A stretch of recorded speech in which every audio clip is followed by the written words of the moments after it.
We are back on the Rational Boomer podcast. Hopefully, your day is going well. It is Friday when you're listening to this. I'm recording it Thursday night, and we have a guest, as so often the case. And we're very fortunate. We have a guest that's only been on one time before, but if you listen to my lives that end up being podcast, you know who this person is, Trucker T.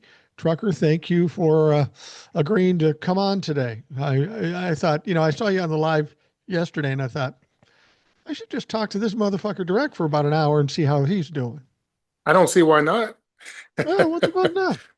Well, those shows get a little crazy and everybody have their, points to get across. So sometimes, I'll just kind of sit back in the cut and let them hash it out. Well, that's one of the problems with the lives and why I don't usually do more than two guests, preferably one guest on in the podcast here, maybe two, but everybody has something they got to say, and all of it is valid stuff. But then somebody else starts talking, and then these people start thinking I got to talk more to get everything I want in, and it just becomes kind of a shit show after a while. So I'm ending up being more of a referee, and I think that takes away from the informational part. It does. So Yeah, it does. But we can fix that. That's an easy fix. we're fixing it right now Yes, by sir. having you on the show, just you and me. I think I told you, uh, I didn't. I did my due diligence with news, but not as much as I normally do. I think I've talked about this. My wife and I are a couple, 3 days a week are going over and watching our 3-month-old grandson, get him to a year old and then put him in a daycare. And this young new mom's never had a kid before. She's nervous about it. What the hell? If I get to spend more time with my grandchild, I'm down for that. So I haven't been as up to date as you probably have with what's going on. But there was one particular thing that really kind of was bugging you, and I'd heard about it superficially. So, but we should talk about this election denier who's now in a position to fuck things up even more. Yeah, we've got one of the biggest, if not the biggest, election denier, and Heather Honey, I believe her last name is. And she's now in charge of our elections, and they kind of snuck that one in today. There's so much different stuff going on that it's easy for these guys to just, push that stuff under the rug, kind of like that Greenland deal yesterday. You got spies out in Greenland, and then it just kind of got swept under the rugs, like this Heather lady. So we really need to peel the onion back on this one and see exactly what she's in charge of and exactly what she's doing, when, where, and how. The two topics are interesting to talk about because, like you say, they're kind of insidious in that they have been swept under the rug, but they pose some serious problems for this country. This election denier who's now in charge of elections. We listen to a lot of people. You and I, he's a creator on TikTok, Trucker T. Be sure to look for him. But we get a lot of people saying, well, they're going to try to not have elections in the midterms. And I don't believe the midterms, I believe they will happen. Now, people are justified in saying, but they're going to try to rig it.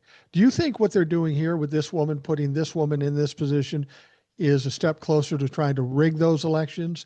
And by putting her in there, do you think it really could have that impact? Yeah, I honestly do. It could have a huge impact with getting her in there, especially this early. Look at all the heat that's coming on. Hold on for a second, Mike. Sorry, I was out in the garage and my daughter came home. Oh, okay.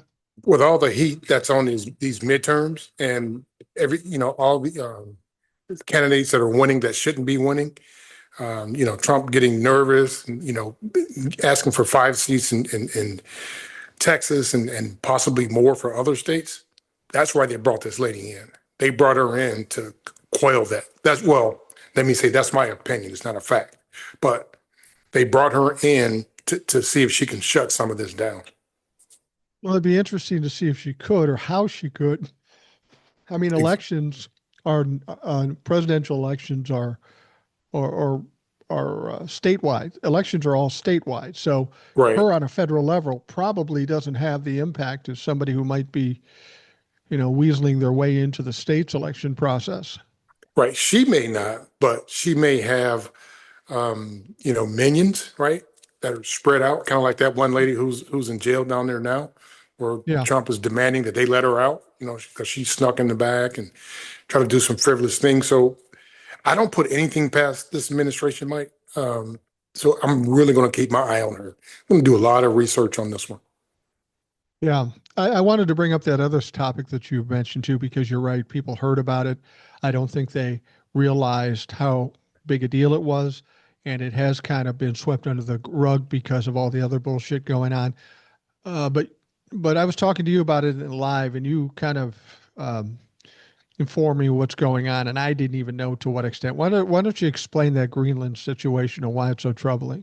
So it's so troubling for a few reasons. Well, one is espionage, and it's against the international laws, And right? that's what it is, right? What they were Yeah, doing was that's espionage. exactly what it is. And what they're doing is they're going around door to door covertly, trying to get people to buy into Greenland becoming America, and trying to, sow the seeds there and get information on who the who is.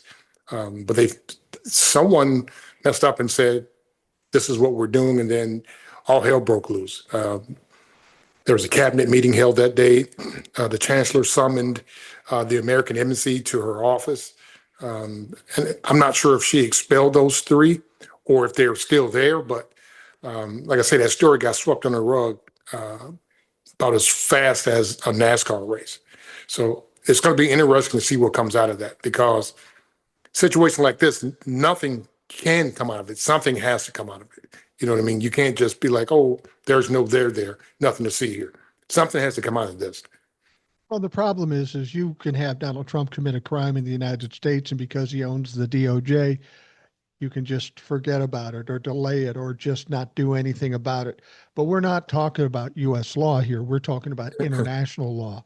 And we got Absolutely. people throughout internationally don't really like Donald Trump too much, and probably don't like the idea that he's stepping on the toes of the people of Greenland. Not to mention, isn't it Denmark that kind of controls Greenland?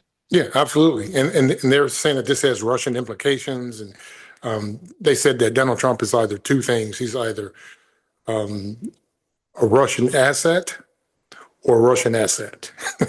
That's what the Well, international people are calling him. So, well, and that makes some sense. Donald Trump comes out of his ass with "I want to buy Greenland," and people presume that it has to do with the those mineral rights, right. those rare mineral rights, and it may very well have to do with that because China basically told us, "Fuck you, we're not sending the stuff that we normally send you," and that's about 90% of it. But given Donald Trump's friendship with Vladimir Putin and the proximity of Denmark and Russia, um, it could definitely have some Russian implications. And as you say, uh, a lot of people think Donald Trump is a Russian asset. I think he's a Russian asset. I don't think he realizes he's a Russian asset. I think he's a useful idiot. But by being the useful idiot, he is a Russian asset. Yeah, well, he's too dumb to know. You know what I mean? He just thinks that Putin is his buddy. He didn't know that Putin's Yeah. been fucking him this whole 12 years, grooming his dumb ass this entire time. Yeah, it's so what comes out of this? Do they just let it slide like the DOJ does here, or do you think No, that they will pursue this issue? no, this is going to criminal court. I mean, there's going to be multi nation investigation, because if it's happening there, you think it's not happening somewhere else. You know what I mean? I'm sure Canada has their eyes open. I'm sure Mexico has their eyes open, especially since he's talking about fighting the cartel in Mexico. So who knows where his tentacles are, right? So every country right now should be on heightened alert. I know I would be, as a president of a different country, that I would make sure that my house is sold up at this point, because who knows what the hell he's got going on. Wow, that's I mean, that tactic that he's using is very much like a Russian tactic. I mean, It we've had is. spies in this country. We know for a fact that when he took office the first time around, he had that meeting in the Oval Office alone with two Russians, Lavrov being one of them. And Lavrov is known to be a Russian spy. So here we are looking at the President of the United States locked in the Oval Office with two Russian spies with nobody else in there. And then later we hear, whoops, he let some top secret war information go to them accidentally, but he's new, so that shit happens. Right. And then now that he's not new and firm, he's sending our spies allegedly over to Greenland to spy on them, in person. And that's the thing. If you think about espionage and spying, they go through great lengths to hide, in the shadows, right? Mosquitoes, bees, flies that's got recorders on them, drones, whatever the situation is. But to be so bold to send 3 bodies over there, that's a whole new level of espionage that I would never think. I mean, I said it the other day, they're saying the quiet parts out loud. Now they're putting it right in your face. You think it's because they're bold They're bold or and because, emboldened. Yeah, they don't think nothing's going to happen to them. well, yeah, but they're in other countries and they don't have authority over there. Do you think it's bold or emboldened, or do you think it's just incompetence and stupid? Because Well, here's what it is, Mike. They asked them to do this, and they said, "Don't worry about anything. If something happens, I got you. I'm the president of the goddamn United States of America. Nobody can fuck with me." Got these guys all hyped up, and then they get over there, and now they're eating a shit sandwich because his word ain't shit over there. You know what I mean? right, well, yeah, exactly. I mean, how many times has Donald Trump said, "Don't worry about it, I got you," and these people have been fucked over. I don't know how anybody in their right mind could trust Donald Trump for anything, let alone my freedom or my life. So these individuals that were doing this, and we don't know who it was, they're they could be potentially charged with the crimes, not Oh, just absolutely. wow. Yeah, and there's no telling if they're going to be released. I wouldn't release them, not until we did a full breakdown of everything that's going on, because they're going to want to come home, right? If you're over in a China prison, um, you're going to want to get out of there. Now, I don't know how they get out over in Greenland, but I'm sure they're not too happy with us and not too happy with those 3. I don't know if it's 2 guys and a girl, 2 girls, 1 guy, but they said it was 3 of them.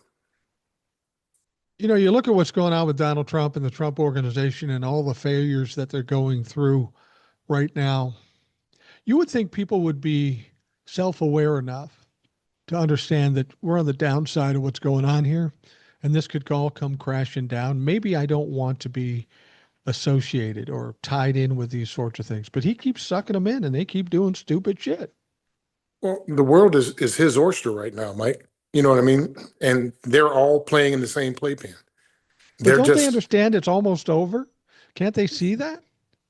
well, kind of like Pigpen, right? And this is wild that I'm going to say this. When Pigpen walked around, he had this cloud around him, and everybody just loved Pigpen, even though he was stinky and dirty and whatever. But he was part of the group until that cloud burst. Once that cloud burst, everybody's running for cover, right? Yeah. Look, we talked about it last night. Tulsi Gabbard, you don't hear shit from her because No, she you don't. knows what's going on. Now, one thing happened with her, but this is due to their incompetence again, right? So last week, or maybe early this week, it could have been early this week or later in the week last week.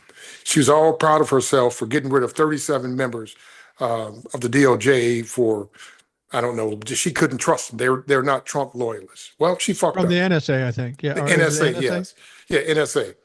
She They weren't loyalists. She couldn't trust them. She thought they would turn on Trump, so she got rid of them. All 37 of them revoked their security clearances, whatever. Well, one of them just happened to be an active CIA member. Oh, wow. Whoops. And she put his name out there, endangering him and his family. Wow. Didn't hear about that today, did you? No, All you of this didn't. shit gets swept under the rug. I'm telling you, there's no reason for you and I right now not to know everything we need to know about that Greenland deal. It should have been so much information on TV, on the news, just blasting it out because that never happens. But I bet you they know over there. Oh, I bet they do. And, that may be worthwhile listening to some other Absolutely. countries' news. Old Soul was saying she listens to Russia. Um, Gavin Newsom, is speaking out more and more every day. And he said something that was interesting, that if it gets back to Donald Trump, it's one of those things that is going to fuck with his head.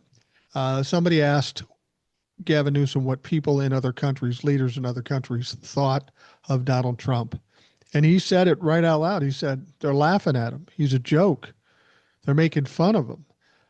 Now, Donald Trump would never believe that if someone told it to his face, but the people around him got to be realizing that Donald Trump does some dumbass stuff. If the entire world is laughing at you and somehow Donald Trump finally understands that, that'll just fucking break him, because his image is all that matters to him. Yeah, especially after all that rope coding cabinet meeting he had. I'm sure I'm sure he won't believe any negativity is true. He's the greatest thing that walked this earth right now. As a matter of fact, there's a second bill they're trying to push through to squeeze some space on Mount Rushmore to get his fat head on it. I heard that. And they said the only reason why they are struggling to approve the bill, and I quote, "There's not enough space," unquote. You know, everything Donald Trump, they've said everything Donald Trump touches, he destroys or kills. And, you know, when you think about, you know, the medals he handed out in his first term to like Rush Limbaugh and stuff, to me, those medals just became worthless. Because if Rush Limbaugh can get one of these freedom medals or honorable, I don't even know what they're called, but Medal of Freedom or something like that. Medal of Freedom, Medal of Honor. Ashley Babbitt just got the full medal treatment. You know, I was going to ask you about that. You're a military guy, right? You have a military background? Okay. Ashley Babbitt, they keep whining about Ashley Babbitt. As far as I'm concerned, she's a criminal. She got what she was asking for. That may seem cruel, but when you're trying to break into any kind of building, let alone the Capitol, and there's armed people behind the doors, you got to be smart enough to know what the fuck is going to happen. Back off. And exactly. She didn't. She got shot. Now, she was, for all intents and purposes, a criminal, got what she deserved, got what she bought. They come out and they say, okay, they're giving a full military funeral and that sort of thing. As somebody in the military, how do you feel about that? I think it's disgusting. She doesn't deserve full military honors for the simple fact that she went against her own government. She tried to overthrow her own government. Right. So why would you get full military honors and $5 million? And I'm sure it was more than 5 million. That was just a number they gave us. Well, and you know, the thing about it is you wonder, why would they do this? I mean, what's in it for Donald Trump? And there's really nothing in it for him other than one thing. And this is the thing where the Republicans have the most problems. Their number one priority in being in government and being Republicans at this point, their number one priority, from the politicians all the way down to the cult members, own the libtards. They're thinking to themselves, oh, we'll do this for Ashley Babbitt and that'll make the Democrats crazy. Never mind that we have an economy going to shit. Never mind that people are dying or don't have medical care. We got to own the libtards. And I think that's the fatal flaw with the Republicans. They're focused too small on petty shit, and it'll end up biting them in the ass.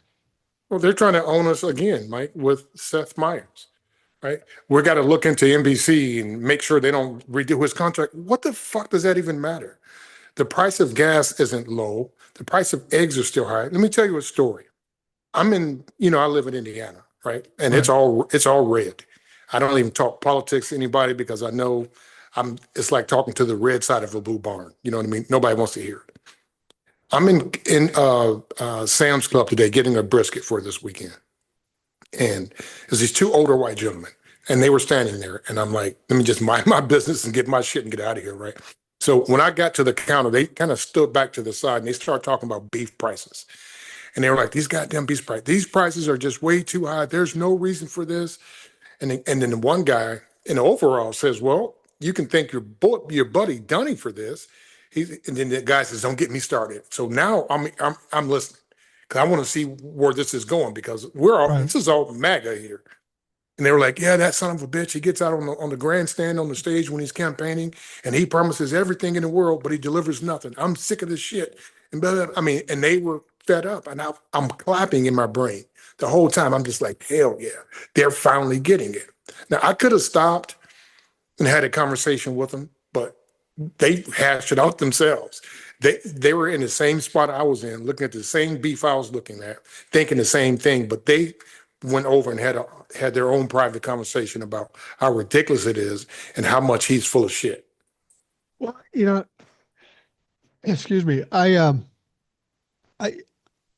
you've done it. I've done it. We've talked to Trump fucks before, and we know that there's really no value in arguing with them because No. once we talk to them, then it's a matter of them fighting against us, and they don't believe shit, and they will say anything to be right. I mean, I've watched people lie to my face about something just to, you know, hold their position and to try to make their point.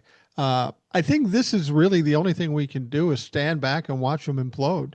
I mean, Yep. you can talk all the shit you want until the rubber hits the road. If you say you're going to bring down gas prices or beef prices, and you're standing in line paying way more for your beef prices, you're going to get more of this stuff. You're going to get these people going, "What the fuck? We were promised this." People, people are fairly fickle when it comes to their own pocketbook.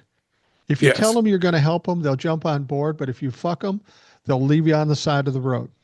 Yep. And they were at that counter for the same reason I was at that counter, that meat counter, because it's Labor Day's coming up and I'm going to smoke a brisket. Right. That counter was full of briskets. I had my choice. I didn't have what was picked over, what was left. I had my choice because nobody was buying them because it's so expensive. Yeah. You see what I'm saying? So it's there and they're recognizing it. And they had a full 20-minute conversation. I spent 20 minutes picking out the perfect brisket. Normally, I'm standing there for 5 minutes because there's only two or three left. You know, Right. you know what I mean? Well, and that, that's the thing. Um, People ask me about, how's this all going to impact you? High gas prices, high food prices. It's going to affect me like it affects anybody else. Sure. But it's just me and my wife. I have enough money to, it'll be a pinch, but it won't kill me. I won't be happy about it, but it won't kill me. The Exactly. people I worry about are the people like in your state, in a red state, that are poor, that are struggling. You can go out and buy a beef brisket. That's not going to break you, but there's a lot of people in Indiana that can't buy a fucking hamburger because they don't have enough money. And those are the Exactly. people that are going to get hurt at this point. And those are the ones that I worry about, right? Yeah. Yeah. I mean, yeah, I mean, we're set up to where we're okay, right? It's like, again, it's just me and my wife, right? My daughter lives here, but she's here because she goes to college here locally. So it's just me, it's just us. So yeah, I could get by and I can, am I happy about spending an extra $40, right, on a No. brisket than I did 2 months ago? No, but I'm gonna do it. And it's not like I do it every day, right? Right. Instead of getting a case of beer, I don't know, just get a 12 pack. You just got to make these little small subtle changes. The, Um, the troubling thing is, though, we did some people we didn't. can't. No, they can't. But we didn't need to do any of this. True. Things were going along and headed the right direction. Prices were going down, maybe not fast enough for Trump bucks, but they were going down, not going up. And had Donald Trump had enough sense, first of all, if we were stupid enough to elect him, he should have been smart enough to say, things are going pretty good. If I just kind of lay low for 6, 8 months, I'm going to look good. But he couldn't even fucking do that. Mm. He could have laid low for a year. He could have laid low for 2 years and just let all this Project 2025 shit take its place and still been could have continued his lie till the end of his presidency. I don't know what you're talking about.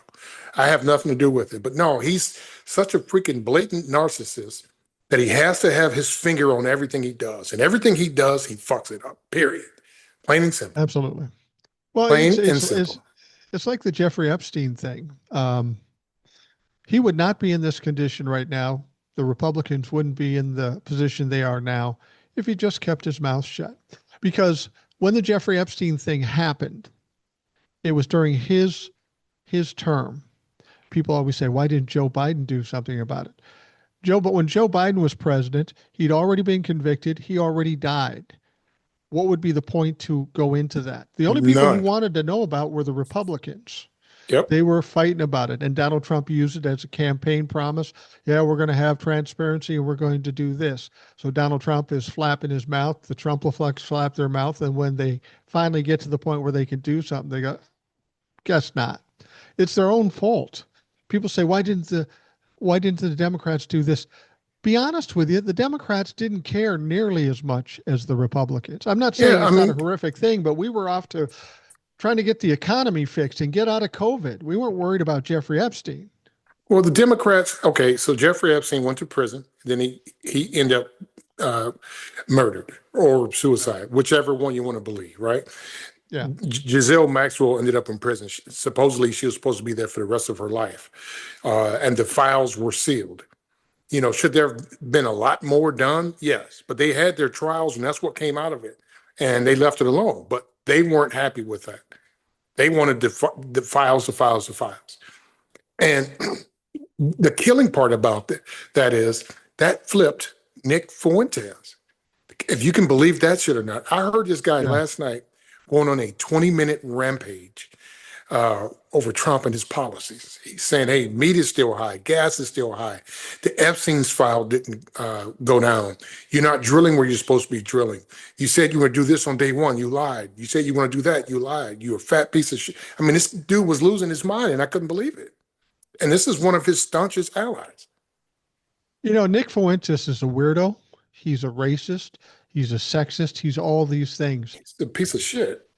But I do respect the fact that when he sees something wrong, he changes his story and goes after them, because there's so many people out there that supported Donald Trump, now see the high prices, see all the fuck ups, and they all say, well, it just takes time. They just placate Donald Trump and they continue to tell the lies so that they can be right. At least Nick Fuentes is basically saying, I was wrong. This guy's fucked up. I still hate the guy.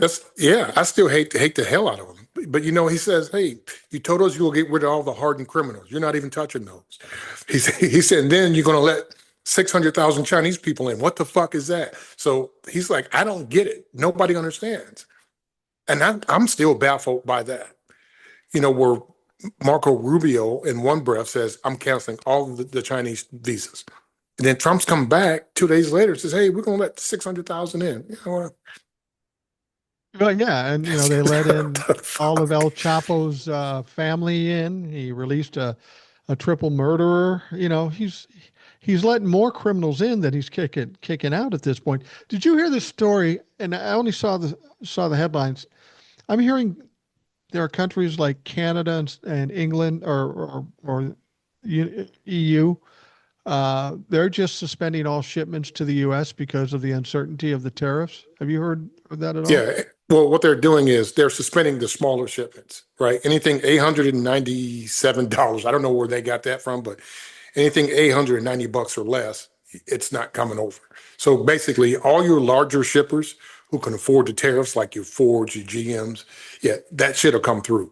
But say if you're looking to get something from Temu or whatever, they're saying no, because we don't have time to try and figure this shit out. There's no way for us to even rationalize the way these tariffs work. So they said, we're just not going to do it. So DHL says no.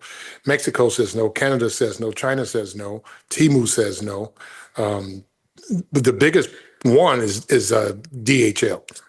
When Dalsey, Hillblum, and Lind, which is the acronym for DHL, when they turn down money, that's a problem. Yeah. So And I know it because I used to work for them. hence the name Trucker T. Exactly. Yeah, I've been in the transportation industry. It will be 32 years next February. Wow. So, and that's why I call myself Trucker T. Now, I've never driven or any of that. I've been on the managerial side, more of a terminal manager or sales manager or a regional director of operations, those kinds of things. Vice So you're president at one brass. point. Yeah, You're- I'm the ones they don't like, but it is what yeah, it well, is. somebody's got to be the guy at the top. So when they don't bring in these, knowing that about shipping, how does this impact somebody like DHL or other shipping companies financially, and how does it affect the people in this country? I got to think there's a lot of things under $890 coming into this country that people expect. Well, yeah, it does. They do expect that, but it doesn't. Like, it's not going to hurt their margin. Their margins are booked out so far to where they have what they call anticipatory disruptions. So a lot of that stuff is built in already. So they'll just take that out of that money. Kind of like UPS. They have, I think, over $200 million allegedly for accidents every year, right? They just put that in the pot. So if something really bad happens, they just pull from that money and then take that and pull it from that money. Are they going to miss it? Yeah, but they'll make it up in other ways. They'll just raise the rates on something How else. about how do you think it'll affect consumers though? Well, it will Uh, because they'll raise the rates. And what's going to happen is the next tariffs, oh, September is when the tariffs go in again. Not tariffs as in Donald Trump's tariffs, but in the right. freight industry, we call them rate tariffs. Okay. Basically, is what we charge you to move your parcel or your package or your skids from A to B, right? So they're already changing the tariffs, and the NMFC codes are changing as well. So a lot of that stuff is changing because they kind of figured this was coming. The NMFC is the National Motor Freight Carrier Codes, and that basically tells me what plastic you have, what sub article 2 it is, and we charge you according to that, how heavy it is, how light it is, blah blah blah, right? Okay. So how it's going to affect them is that you're going to have these undercutters, as we call them, right? These low ballers. I'll do it, and they're going to jack those rates up. So that, let's just say that package that would cost me $50 from Temu, if I really wanted it, it's going to cost me 200 because the only person who's going to ship it to me is this guy over here. But there comes to a point where it just doesn't make any It sense. comes to a point where it makes 0 sense and you just say, fuck it, I'll get it somewhere else. And that's what Trump wants. But the issue is, look at John Deere. John Deere says, hey, we're shutting some of this shit down. We're going back overseas. We can't compete with these tariffs. We're going to leave some of it here, but we're going to take the rest of it over there. It's cheaper to do it that way. So like That's my the ironic wife, thing. That's the yeah, my ironic wife, thing. for Donald Trump instance, says he's going to do these tariffs to bring manufacturing back. All I'm seeing is people leaving. yeah, because they're smarter than that stupid motherfucker, right? So if it costs me, I give you an example. Here's a guy I saw the other day. Um, he has some kind of farm thing, and he wanted to get 4 brand new riding tractors, and they were when he originally started to get them, they were $5,700 a piece, and that Mhm. was too much. But he was like, "Hey, these are some really great tractors. I've got to have them."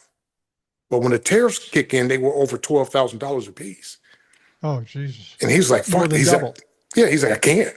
So he went out and bought 4 just, Chinese tractors for $3,700 plus shipping. And they were still cheaper than the ones that he was going to originally get. And he imported them. And he's like, I'm sorry, I want to buy US, but I'm not in a position in 8 months to just turn that flip like that.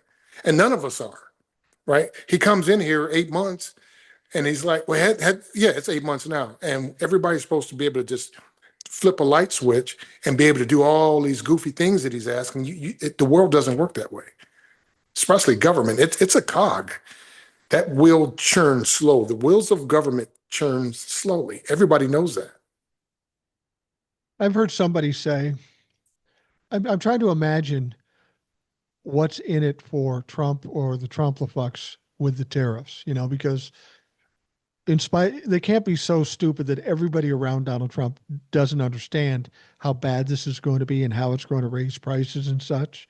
So if they know that, there's got to be something in it for them. The one thing I've heard is that it's all been a big scam, as basically Donald Trump using tariffs as leverage so that he can generate business for his personal stuff or his friends' And personal his stuff. friends, like Right. Elon, right? A lot of those tariffs that they were doing, a lot of those countries caved and they were like, all right, well, we'll use Starlink if you give us 5% or 8% as opposed to 40%. Then he pushed that Right. off to Elon. Now he's fucking with Intel. Hey, I want 10%. I mean, he just flat out hijacking his world. Look at Stephen Colbert. You know what I mean? Either you fire him or give me $10 million. Was ABC gave him 10 million. I mean, he's the biggest grifter in the world. And that's And what he's it's about blatant for about it. him. And he's Yeah. blatant about it. I mean, he's like a mobster, but even a mobster would be more subtle than this. Yeah. Well, Mike, Mike Johnson, and I never forget this, 2 weeks ago, well, 2 months ago, says Donald Trump is a in your face guy, unquote. He said, everybody does it. They just hide it. Donald Trump puts it out in the open. Would you rather him hide it or would you rather see it and move on? I'd rather he just be a professional and a decent human being. You know, There's, that's always the excuse. Um, Everybody does it, and he did it out in the open, so we should just let it go. No, bitch, it's still illegal.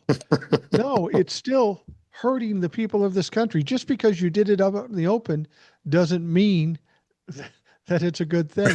And I think he honestly believes by doing it out in the open that he can just get away with it. And to a certain extent, that's been true because of the people around him.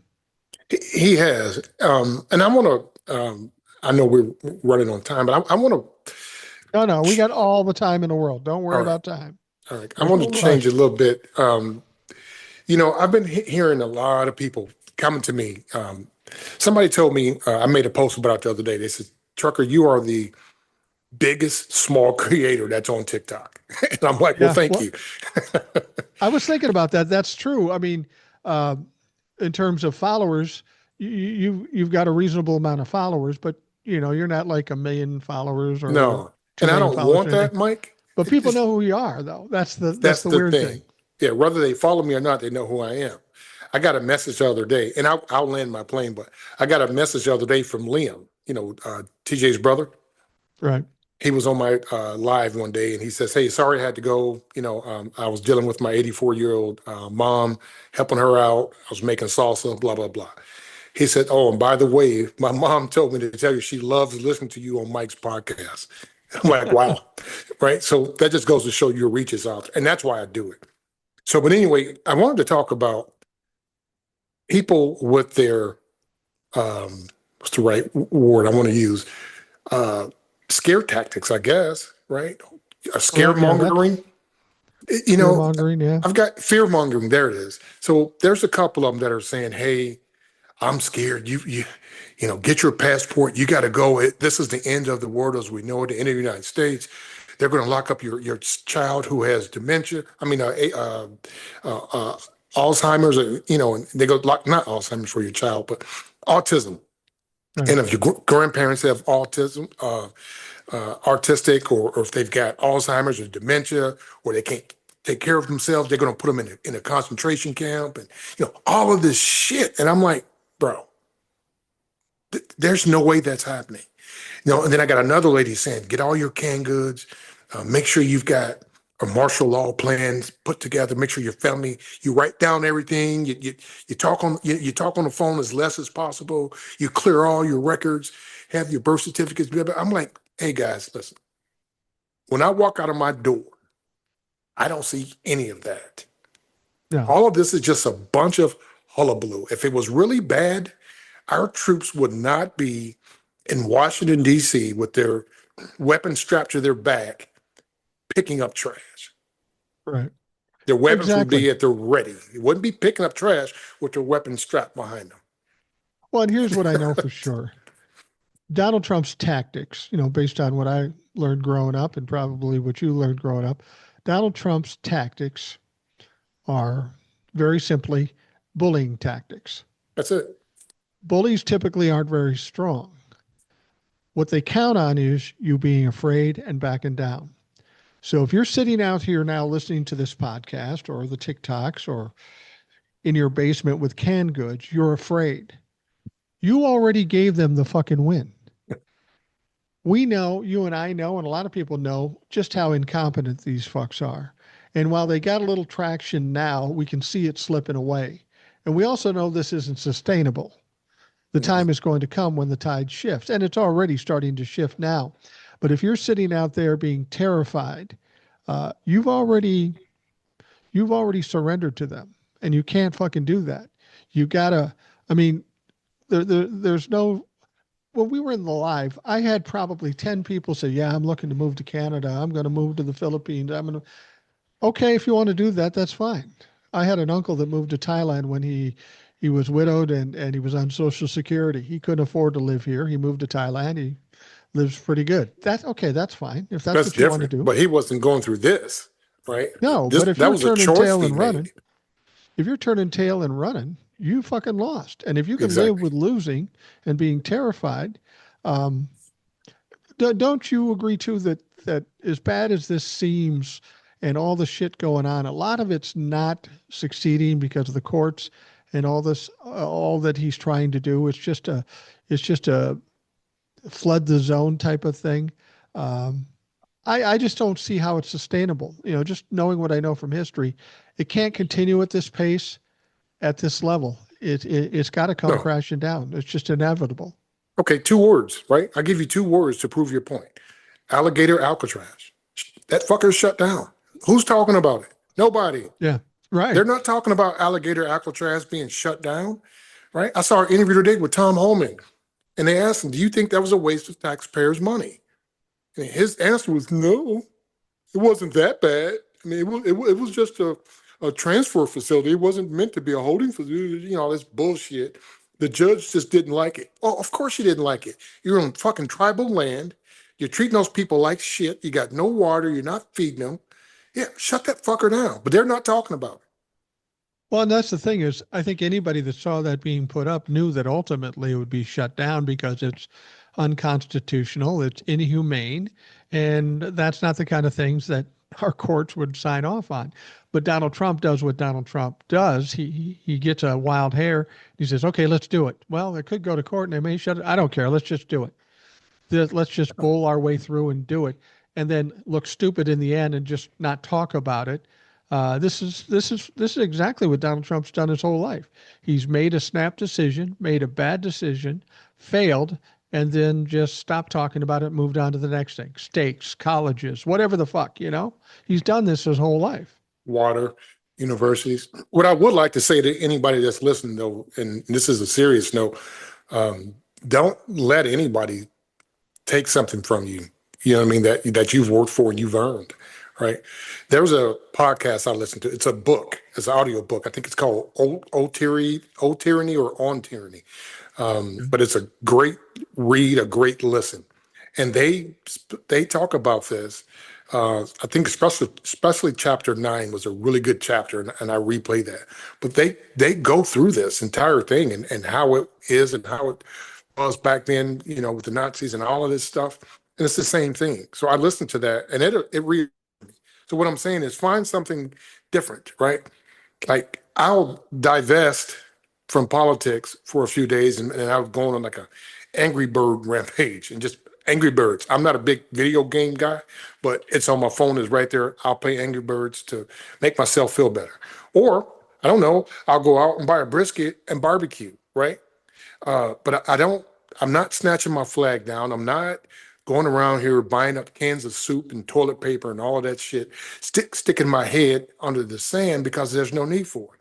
I am moving. I'm moving to Florida, but I've already had that plan for 2 years now. You know what I mean? This was before You're Trump. you're So, moving to Florida. What you're not paying high enough. Well, Indiana to Florida. That's kind of well, six of one and a half dozen the other, but it's got a exactly. better climate. Better climate, and my son is there, right? So my Okay. son got married last February, and my drunk ass got on the microphone. um, Long story short, the Bushes are moving to Jacksonville, and there was no You putting s- that genie back in the bottle. you said that and didn't bother to mention it to your wife, I'm guessing. To nobody. And I'll send you the video. I've got it. You'll think it's funny. Somebody sent me the video and they was like, "Do you regret this?" I'm like, "No, I don't regret it. We had a great time. Our time up here is over. Like I said earlier, it's just me and my wife at this point, right? All of our kids are grown. My son is down there. We don't want to be FaceTime grandparents. We want to Right. be down there with them, kind of like what you're going through. So if they need a Right. babysitter or whatever the situation is, he can come on over to Orange Park and drop the kid off and keep it moving. So, but that's not out of fear of Donald Trump. That's because that's what we want to do, is what Right. I'm letting the crowd know. So, and Well, everybody, another one might, not to cut you off, but they say, "Oh, you're no. moving to Florida with Ron DeSantis." Fuck Ron DeSantis. He's not going to control my life down there. No different than what Governor Braun is doing here or Donald Trump. You know, And DeSantis is gone in 26, isn't he? he's gone in 26, Yes, down what and the over. fuck? And some of his policies I agree with, which is weird. That's because I used to be a Republican. And I'll tell you one. So we were down there and they had this big debate about marijuana, making it legal for recreation. It's already legal down there for sickness or whatever, but just not for recreation. And he Right. says, I don't want to walk on the beach or come out of one of my beautiful hotels or whatever and smell that stuff. And I'm like, I agree with that. Yeah, I But agree. if they want to do it at home, let's do it at home, whatever. I'm not against it. I could care less. But I don't want to be on the beach with my 2-year-old kid and he or she is inhaling that. That's not what I choose to do. Or I Yeah. could stay at home myself. So either way. But that's just one of the policies. But some of his other dumb shit, no, absolutely not. I don't agree with one policy Trump has, not one. Well, none of them make any sense, and none of them prove to be valuable. Everything he does is just negative, and he just says it. So he think he's one of those guys who uh, opens his mouth, says virtually anything, and once it comes out of his mouth, he thinks it's directly from God, and there's no two ways about it. And even when he's proven wrong, he'll double down, triple down, quadruple down, and that's where the problem is, and that's why he consistently fails. He can't recognize that he'd ever be wrong. Yeah. Well, he's getting ready to change the name of Veterans Day to some stupid fucking America Day or some bullshit. And I'm like, bro, just leave it Why would you alone. do that? If you say you support the veterans in spite of all the bullshit you've done, why would you change the name? The only reason he does something like that is so I used to see this in small government stuff when I used to work with state government and even in some businesses. They'll take something that may or may not be successful and they'll rename it something stupid so they can take credit for it, even though they have no credit due in Exactly. this whole situation. We, Well, we we had to sing when I was a traffic reporter. I work for the Department of Transportation. Okay, and they had a system called Highway Helpers. mhm. And these highway helpers, it was a good system. They were drove around in pickup trucks. Somebody ran out of gas. Somebody got a flat tire. Somebody needed to be pushed out of the road. They would go out there and they'd take care of it. Highway helper. Not a fancy name, but appropriate. It says what it is. They're on the highway and they're fucking helping people. Yeah, what's wrong with that? Uh, Nothing. And then somebody else came in and I forgot what they did, but they changed it to a highly technical name. So this particular um, director of the transportation could say, "Yeah, that's our guys. These are the The freeway freeway integrated freeway, monitors. yeah, stuff like that." And so he changed it to that, and so they could take credit. So this kind of stuff goes on all over the place, and this is what Donald Trump does. He wants to rename the Kennedy Center to the Trump Kennedy Center, for fuck's sake. Yeah, fuck that That's dude. another thing. These Kennedy Center honors and stuff like, who wants to get one now? They've been Well, cheapened by this piece of shit. I can tell you who does, which blew me over. Gloria fucking Gaynor, Miss I Will Survive. Um, they said Why she is is a Glory Gaynor getting it? She's had maybe one hit. Why is she getting one? because I found out today that this bitch was a MAGA donor. Wow. That's why. And she wants to, and you know how he always playing LG, the YMCA, and he plays her songs. That's why he keeps her on rotation. She kicks it back. He's got his one African American that he always talks about. It always amazes me when I see Hispanic people, Latinos, or people, black people, that support Donald Trump, and I just don't get it. This guy is everybody around him are blatantly racist, Hmm. and somehow you support them. I don't understand why people will support something that goes against their um, own well-being. Well, What the because fuck is it? they subscribe to his ideology. They just don't ever say the quiet part out loud. So they think because you're black, you can't be racist. And I've heard that two ways. If you're black, you can't be racist. You can only be prejudiced. No, in my opinion. This is just Terrence's opinion. That's bullshit. because I come from Helena, Arkansas, and them motherfuckers are racist on both sides. Yeah. I mean, on both sides, period, including my own father, who says I wouldn't wear anything white close to my own skin. That's not prejudice. That's fucking racist. Well, it is racism, but I'll take it a step further and you tell me if I'm right or wrong. And I know this from spending some time in the music business because I was dealing in the black music business. And I saw racism from one black person to another black person. Oh, absolutely. I had this guy I represented. Okay. He was a musician and he's a black guy from North Minneapolis, comes from a poor family. He's very talented. Go into a record company executive. We're talking. I step out of the room to go to the bathroom. I come back and my artist is yelling at the black record executive. And I'm going, what the fuck happened here? We're cutting a deal. And Right. my guy's blowing it. He's calling him every name in the book. I go, what's going on? And he says, you know what that motherfucker did? As soon as you walked out of the room, he tried to get me to fire you and hire one of his managers that worked for him in the company, which is typical. And it's not even necessarily a white or a black thing. It's just they want to get control over you. So I understood that. And the black record executive said, no, you don't. I looked at him like, what the fuck are you doing? And he looked at me, he said, no, I just thought he would do better in the black music industry if he had a black manager. And I understand that point. I didn't agree No, he with just it, he just wanted the money, and then probably when he got in the parking lot, he called him Uncle Tom. but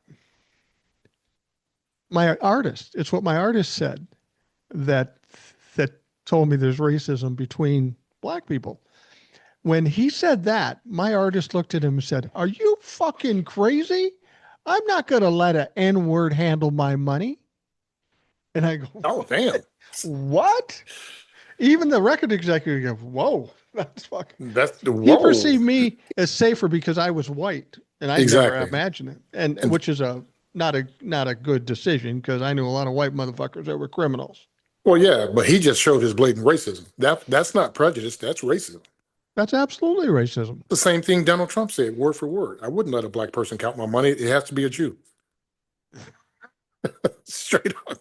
That's exactly what he said. You know, when people say Donald Trump's not racist, okay, well, he and his father got sued, right? Because they wouldn't let African Americans live in their building. What they would do Right. is when they would come to the buildings, they would put a C on the right-hand corner of the application. So whoever looked at it knew that that was a colored person. So that person was automatically denied. They had so many checks and balances to where they would keep us out. You know what I mean? So yeah, he got sued for that.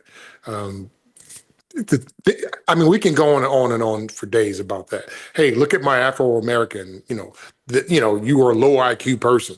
And, every city that he's going after right now, Maryland, Illinois, DC, are all African-American mayors. When he talks about AOC, she's a dummy, right? She's low IQ. When he talks about Kamala Harris, she's low IQ. And that's what they think. All African-Americans are stupid. All immigrants are stupid. So when he throws out those dog whistles, they don't see it as that. They see it as him making a joke. Oh, Terrence is low IQ. No, that's what he thinks of all black people, sir. You know what I'd like to do one time, I think it would be great, is with Donald Trump's attitude about women and people of color and the low IQ. I've often said I'd like to be locked in a room and be able to interview him for 15 minutes. I guarantee I'll make him cry. I don't know But not, about locked in that room though. well, yeah, ventilated anyway. Yeah, okay, that I can handle that. But you know who I'd rather lock in that room with Donald Trump and watch him get destroyed? See Temptation. No, Old Soul. Oh yeah. Well, C Old would just Soul fight him. Old Soul will give him a lot of knowledge. Old Soul, yeah. See Temptation would do a good job with it too. But it would be more in your face, which I'm cool with. But Headlock. Old Soul would dismantle that motherfucker mentally. You just would. Well, he would say And she's low IQ and wouldn't give her the, you know what I mean? Yeah, well, that's definitely not true. And the funny thing about Old Soul is that people think she's this nice, calm, very compassionate woman, and Mm-mm. she is, but she'll fuck you up too. You got that right. She's very knowledgeable, very Yeah, knowledgeable. She's and one of the very smartest articulate people too. I've ever been around. Yeah. Now, So, the whole Jeffrey Epstein thing, a lot of people are saying that, well, he's been able to distract against it, and we're not talking about it as much. And to a large degree, that's true. There hasn't been much more to talk about. He did the thing with Ghislaine Maxwell, and he moved her to the easier place. Now everybody's going to say he's going to pardon her. I don't think he's going to pardon her because there's nothing really to gain. He got her to say that he wasn't involved and nobody's buying the bullshit. So she doesn't really have a lot of value to him anymore. She'll just be there or end up disappeared somehow. I am convinced as long as she's alive and can talk and pissed off at whoever she's pissed off, she'll say virtually anything. And I don't know that they can afford that. But what people have to understand is Mike Johnson shut down Congress because he didn't want to talk about Jeffrey Epstein. right. Congress is opening up in the next week or so, and the Democrats are going to be all over this shit. And not Hmm. only are they going to be all over this shit, they're going to bring victims to testify. Oh, sweet. So if you were worried about the Jeffrey Epstein thing going away, it's about getting ready to Yeah. ramp up again. Well, every post that I see says, "Oh, great! Now bring out the Epstein list." Oh, great! Yeah. Even I saw one today where they said, "Oh, Cracker Barrel caved," and so somebody said, "Oh, great! Bring out the Epstein list," but they made it in the Cracker Barrel logo, and it had the Epstein list on the logo. So they're not letting this go. And I tell you another thing, people are pissed off is that what's her name? I don't know what her name is, Giselle, Jelaine, whatever the fuck her name is. Ghislaine or Ghislaine. Ghislaine, yeah. So one of her cellmates, well, I guess you can't call them cellmates now. One of her bunk buddies down there where she is got sent to maximum security prison because of Jelaine. They said that this girl was getting upset because of all the special treatment this lady was getting, and she was starting to cause a commotion. So they sent her ass up to maximum security prison, and she was just there for something simple like I don't know, cashing a check for whatever it was. So now they're getting people and moving them away from Ghislaine or Giselle, whatever the fuck her name is. Yeah, the ironic thing is, I saw Republicans listening to what she had to say and saying, well, she said Trump is okay. This woman was convicted of horrific crimes, heinous Yes, she crimes. was. She was convicted. There was evidence she was convicted. She also was charged with perjury, so she's not a very credible witness. And she went on to say that she saw nothing inappropriate with Jeffrey Epstein. Well, that motherfucker was convicted too. There's plenty of evidence. Exactly. Then, then she said, "Yeah, I didn't see any inappropriate cameras anywhere." Well, Mm. that's funny because there's terabyte after terabyte of videos. Where the fuck did they come from? Oh, and So there's she's no flat out list. lying. Yeah. Oh, and That's there's a, no list. And Trump was a perfect gentleman. Who the fuck talks like that? he's not a perfect gentleman in the fucking Oval Office That's what I'm today. saying. So who talks like that? He's a perfect gentleman. He didn't do anything out of the ordinary around me, she says. I think the thing that troubles me, Donald Trump's working so hard to exonerate himself or separate himself from Jeffrey Epstein, and he's missing the whole fucking point. The Republicans weren't thinking about him being connected to Jeffrey Epstein when they started demanding this thing. They were worried about all the other motherfuckers, the And Bill Democratic Clinton. cabal. Yeah, or because they told him it was all Democrats. That's what they wanted to see. So Donald Trump can exonerate himself, but that doesn't change the desire of these people to see the evidence. And so Joe Rogan, who I don't like, I think he's a dumbass. I think, he's got a big Yeah, he's audience. another That's one. fine. Yeah. He's a knucklehead, but he said something that made a lot of sense. It's something I've said too. Um, you've got two people, Ghislaine Maxwell, Jeffrey Epstein, arrested, prosecuted, and convicted for trafficking. Okay, that's fair enough. They broke the law. They were convicted. But if you are a child sex trafficker, who did you traffic them to? And why is there no investigations or prosecutions of Great those point. people that were the customers of those traffickers? You can't be a trafficker unless somebody's buying the service. Okay, so that just happened in Alabama where they had those 6 kids down in that dungeon, right? And they arrested Is like, that a true story? I had people keep telling me this and I wasn't sure. yeah, no, that was true. And they arrested them. They had it on the news. And I seen them when they went to court and, all of that. But where's the victims? I mean, not victims, but the ones who were perpetrating the crime. They didn't talk Right. about them. So you're right. Somebody's got, you've got inventory and supply, right?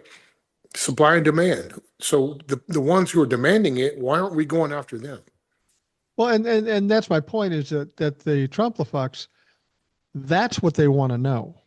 They want to know who participated in purchasing these services and the time of these kids.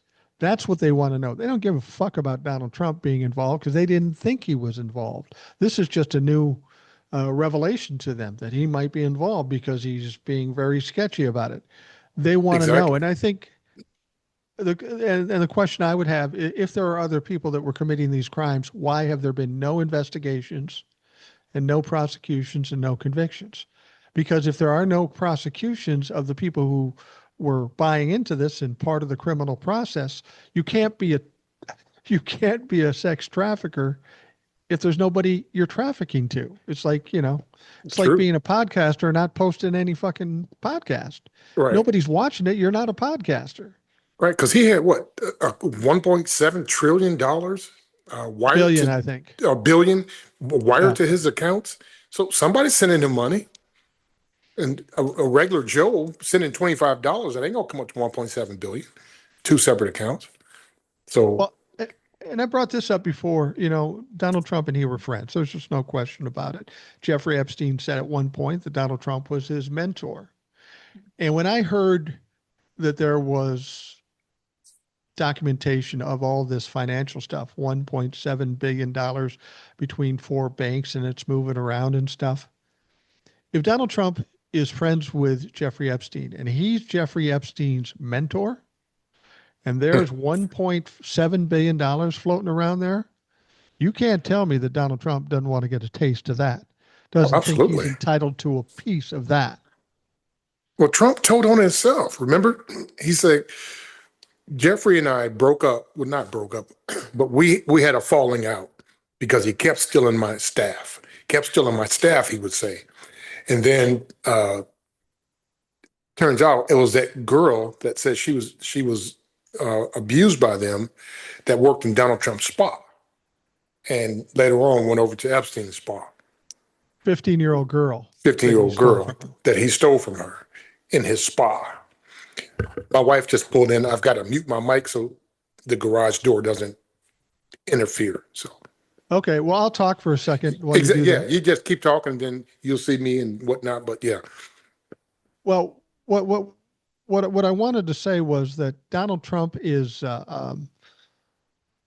always causing himself more problems than he needs to. For the longest time, prior to these recent revelations, people were saying Donald Trump and Jeffrey Epstein ended their relationship because there was some kind of real estate deal. Jeffrey Epstein was going to buy it, and then Donald Trump slipped in and stole it from him. And there was an argument. And you could see how that could legitimately happen. 2 very wealthy guys. One guy's thinking he's going to make all kinds of money. Donald Trump sneaks in, gets snaky about it, and takes it away from him. And that would make them mad, and that might break the relationship. Now, if you just shut your fucking mouth, that would have saved a lot of trouble. But well, Donald he's Trump not can't able to do that. No, he's not able No. to be quiet. He always has to be in the forefront. I don't understand it. So then he says, well, he's been stealing my employees. And then I got mad at him. Apparently he thought that was a good choice.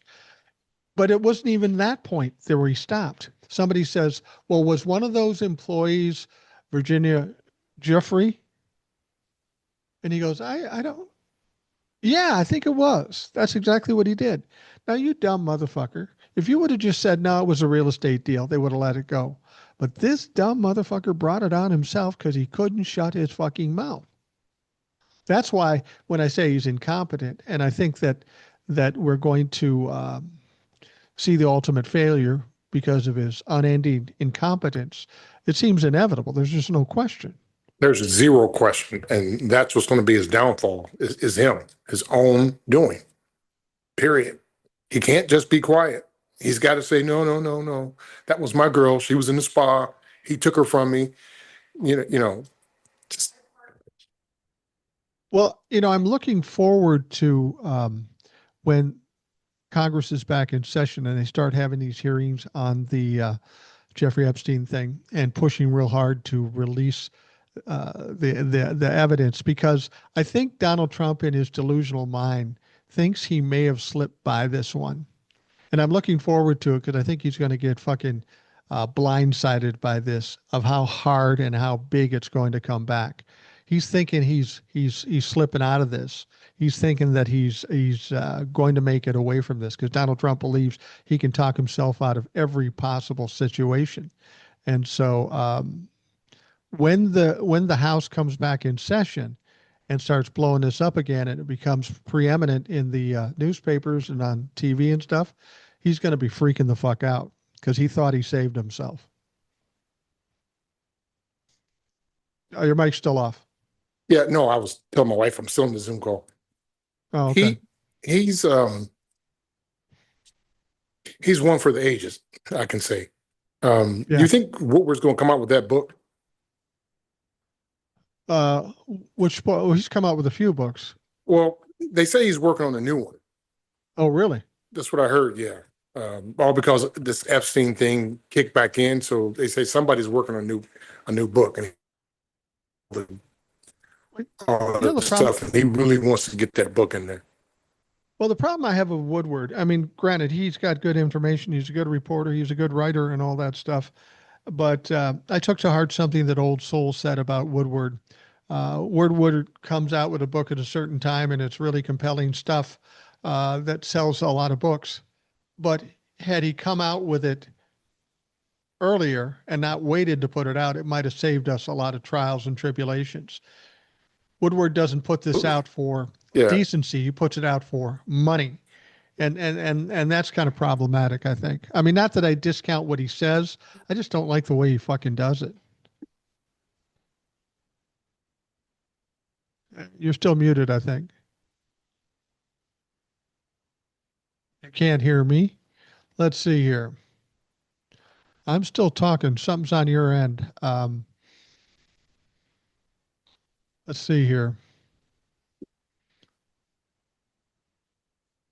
That's weird. Okay.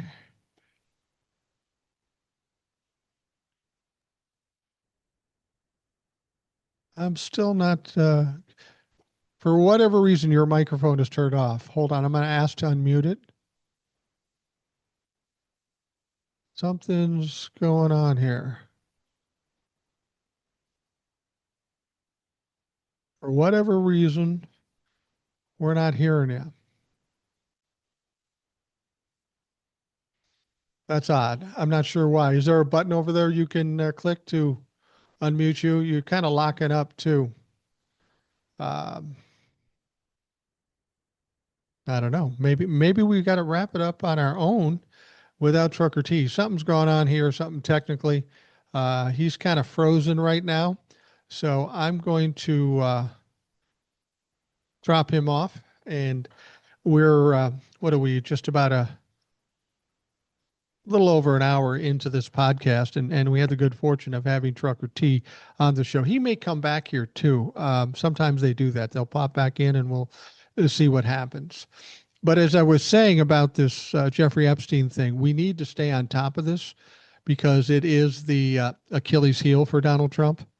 He obviously is terrified that information is going to get out. He's going to great extremes to do that.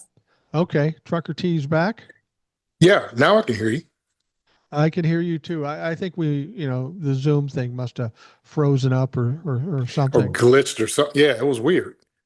Yeah, it was weird. First I couldn't hear you, and then you froze, and this kind of odd look on your face, and I'm going, wow, the fuck. Never having his ass on here again.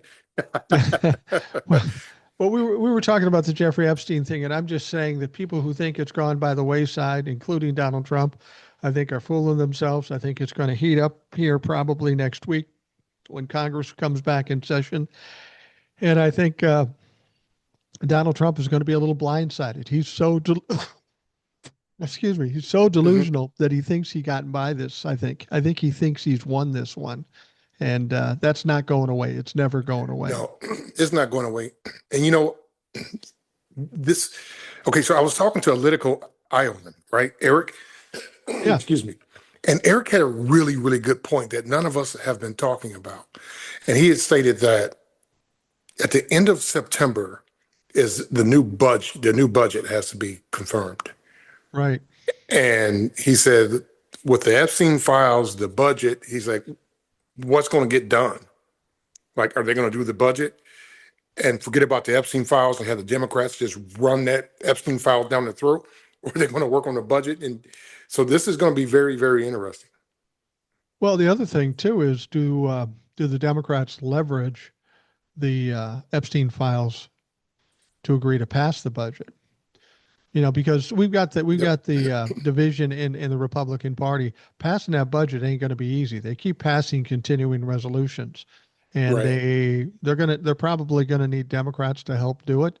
And if the Democrats do the right thing, they say, "Fuck yourself. You've got the majority. Do it yourself." But they never do that. They always work something out. It always Uh, works something and, out. and and people say, "Well, it'd be so bad for the economy." Fucking economy's already bad. You might as well just Yeah. fucking bury them. Just do it now. Fuck it. Just pull the plug. Yeah, Just yeah. pull the plug. Or they could just delay it another 6 months like they did last time. They And, probably and will because I doubt if they get a budget in 4 weeks. no, no, I mean it's always the same thing. They wait till the last couple of days, um, and then they either they do a continuing resolution and everything is fine. The whole idea of shutting down the country has been so distasteful for both sides. Both are afraid that they're going to get the blame for it. Right. And with all the other shit going on and how bad things are going with the economy, does it even fucking matter? I mean, it does matter. I I mean, understand it that, but matters, but not to the point where it's going to affect any of us at this point. Everything's already affecting us. yeah, yeah. So, H- y- How you how you know, feel? How you feeling about the Demo? You know, everybody's always said Democrats aren't good on messaging, which they aren't. Um, it almost seems like some Democrats, with what's going on with the Republicans for the last 8 years, they've almost been complicit with it. Maybe because they all kind of have the same benefactors, you know, the PACs, the APACs and such. The Democrats, while they say they're on our side, not all of them necessarily are. Do you think the Democrats are doing the right things, or is it just Gavin Newsom and JB Pritzker that are doing the right things and everybody else is just folding up? here's what I think. I think that they have been established for so long. You know what I mean? Like they're living like we would never understand. You know what I mean? Lake houses here, cottages there, APAC Mhm. money here. I mean, and they've been in this thing. Look at Bernie Sanders. How long has he been in politics, right? I mean, they have been in this thing for so long that they're complacent at this point, right? I wouldn't call them complicit. They're just like, I'm gonna ride this thing out. But then you got people like Pritzker, who was already a millionaire, right? He don't care. Wait, no, they're billionaires, right? Right. They got hotel chains. He could care less. This guy's got a lot of money, so he's not worried about somebody taking something from him. Gavin Newsom has a lot of money. He's not worried about somebody taking something from him. So that's why these guys are out vocal. King Jeffries has that leash. He can't say too much. Cory Booker, he has that leash. He can't say too much. Right? None of them are saying anything. Look at what happened over in Gaza the other day. Was a news agent, a news reporter was in the hospital, and that fucking bomb comes right in there. They're not talking about that. You know what I mean? Because you can't. Ted Cruz says Israel is in the Bible, and that's why he supports them. Because God says support Israel until the day he dies. But they won't ever talk about that. It's just what they are. We need some new blood in there. The crazy thing is when they refer to Israel from the Bible, it seems ironic to me that this particular Israel was formed in 1948, well after the Bible was written. Well after. Yeah, we're talking, yeah, AD, after death, before. So not 19, right? That's the Israel they were talking about. Not, they were talking about anyway, And they BC were talking before about Christ, AD after death, the real Israel, not this thing over here. I heard somebody say this, and if this sounds offensive, I don't mean it to be. It offend Um, me. but some people said when they were talking about Israel in the Bible, it was more a tribe than a regional location. Yeah, that's it. A few folks. You know what I Yeah. mean? Walking through the desert, right? That's what they're talking about. But anyway, I don't want people to get mad at me for my views on your thing, so I'll leave that alone. But Well, you know what though, if we were on TikTok, I would say that was an issue. I've been pretty straightforward about how I feel, and I've said it before. I don't hate the country of Israel. I don't hate Israeli people or Jewish people. I do hate their fucking government. that's They've it. got a fucked up Netanyahu, government.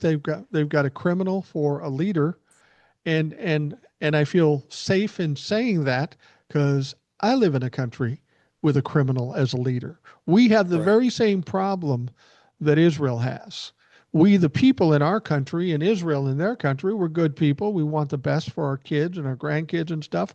It's those fuckers at the top that are killing people or causing Right. harm to people. Both Donald Trump, um, Netanyahu, and let's throw Vladimir Putin into the mix. All So three if are a they fucking. have a ceasefire, why the fuck is he still firing into Gaza, into a hospital? You see what I'm saying? That's that. Yeah, that's just bad. Well, here's the thing about that hospital thing. When people found out that they blew up that hospital, they go, "Oh, it's a mistake. We didn't know the logistics and all this stuff." They hit him with three fucking missiles. That Yes. hospital, Boom, boom, boom. three. Mistake one, maybe, Well, here's my but thing with three. that, That Mike. doesn't sound like a mistake. Here's my thing. When the war first started, they tried to say Hamas was in the basement of that hospital, right? We're Right. talking a year and a half ago, 2 years ago. That shit's cleaned out. The strike that I'm talking about happened 2 days ago. So you Right. mean to tell me y'all just left him in that fucking basement after you just destroyed the entire town, but you decided, oh, we'll just leave Hamas down in the basement? No, they're not in that. He bombed that place because he wanted to fucking bomb it. You don't hear the Muslim community and the progressive left whining about Genocide Joe anymore. Nope. They sure thought Joe was doing a horrible job, and as I've said before here, what the main thing he was doing, Joe, they didn't realize until now. Maybe they realize Joe could only do so much, but had to do something because they're our ally. But what he did that was most valuable, he put some reins on Benjamin Netanyahu and said, "You do that, motherfucker, we're going to cut you off." He needed Yep. that leverage to keep him in check.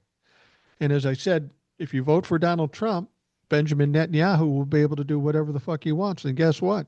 He's doing whatever he wants. And what he wants to do is kill Palestinians. That's what he Yeah. wants to fucking do. Yeah. That's exactly what he wants to do.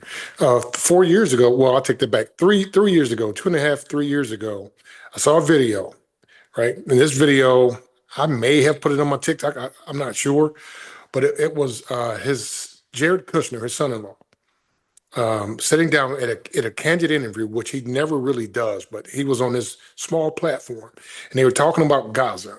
And the guy had asked him, well, what are you going to do with Gaza? He said, well, that's the easy part. We just take a bulldozer and just, mow it out down. He said, well, you got people there. He said, well, sometimes you got to make hard decisions. We'll just move them out the way. And then Right. all of a sudden, Trump comes up with, oh, yeah, we're going to make a golf course out of it and all of this shit. They've been thinking about this for a long time. This is nothing. This is not something that just 8 months ago. We're talking No. years and years in the making. Well, we know Yeah. that Donald Trump and his son-in-law are best buddies with Benjamin Netanyahu. To think that they aren't in cahoots in something would be just crazy. We know who Donald Trump is. We know who Jared Kushner is. Of course, it's all about making money and Right. keeping Benjamin Netanyahu out of jail. And the only way they do that is if the war continues. Right. And to the people who were listening, I just want to make this clear. I judge people by the content or the character. I don't judge people by groups or skin color or nationality, any of that. I'm specifically talking about Netanyahu. That's who I'm speaking of when I say Israel. I will tell you this, Trucker. If we were on TikTok, I'd understand your concern. Here on the podcast, we're in very friendly territory. I've been very clear about what I think. If people want to give me heat about it, I don't give a fuck. I don't care. But most people understand what I'm trying to say. It's not. Right. It's not a anti-Semitic thing or anything like that because, and I've always said this too. What Martin Luther King said about judging people on the content of their character. I think that is one of the most poignant, compelling quotes there is, because that's what we really need to do. I don't judge people, but I want to add in addition to that, I don't judge people because of the color of their skin or their religion or their sexual orientation. Okay. But I don't give them a pass based on their color either. So what I'm saying Exactly. is if I'm talking to a African American guy and he's just a guy like me, he's my friend, his color doesn't make a difference. That's fucking aesthetics. That has nothing to do with his heart and his soul any more than a white Trump-fucker looking guy like me. You know, you could judge me to be a Trump pumper just based on what I look like, you know? Right. But at the same time, if I come across a person of color or a gay person who happens to be a fucking asshole, I'm not cutting them slack just because they happen to be in a minority. Me either. No, why would I? Absolutely not. Yeah, I mean, if you're a dick, you're a dick, right? Yeah, there you go. I can tell you, most people are not. I'll give you another story here too. So I'm at Costco. No, I keep saying Costco. They're right next door to each other, and Costco is the last thing you see when you go out the parking lot. But anyway, I'm in Sam's Club, and after I get my brisket, I go over to the hamburger aisle, and I'm just staring. I'm looking at this. I'm looking at that. I don't want to make the mistake, coming home and the guy, this older white guy, he walks by me and he says, "We've all been there." And I was like, "What? What are you?"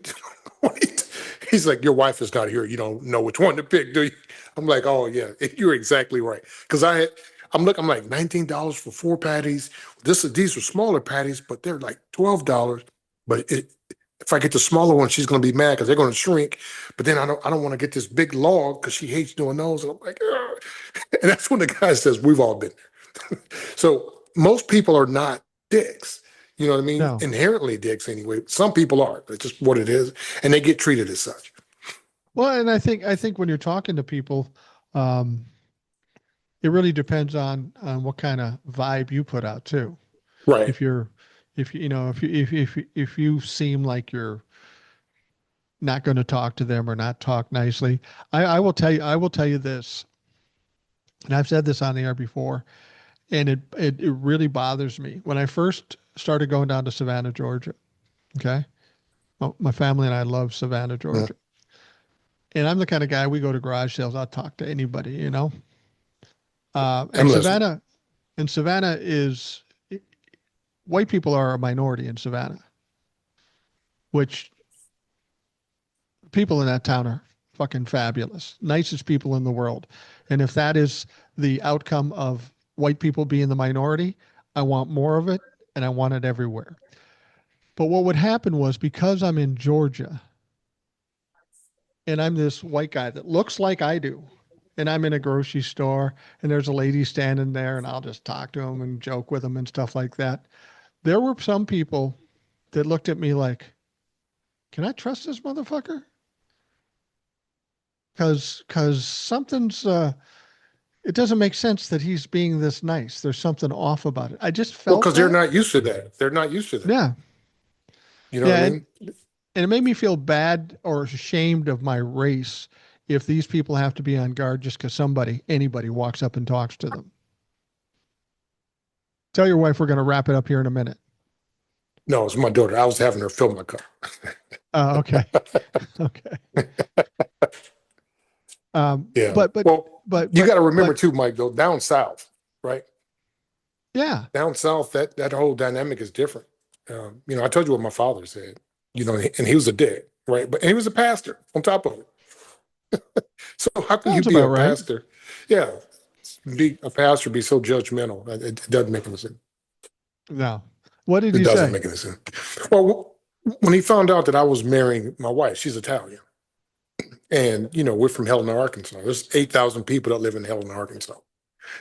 So we're from over the levee. And he had said, I wouldn't wear anything white too close to my skin. And Right. I'm like, "Shit, dude, you're a dick. Right? I mean, you're my dad, but you're a dick." And we didn't have that relationship. You know what I But mean? My own you know, father. when somebody says something like that, um, especially somebody of color, I kind of get it. If he's an older guy and From he that lived through the era. 50s and 60s, I tell people I grew up I was a little kid in the 60s. But what a lot of people don't understand now, that are younger now, that in the 60s, even the 70s to a certain extent, certainly the 40s and 50s, racism was just accepted. If you said the N word, nobody'd freak out about that. It was just accepted. I mean, fucking women couldn't get credit cards. They couldn't buy a Right. car Till or a house. 19, that was in the 80s, Mike, wasn't it? Well, Like well, some 70s, I think. Yeah. 70s. I knew it was close, right?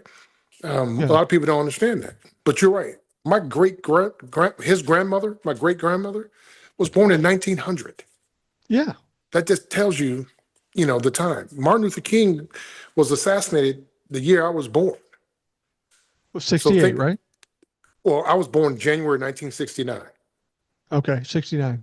So right when all that was going on, right? My wife was born in December of 68.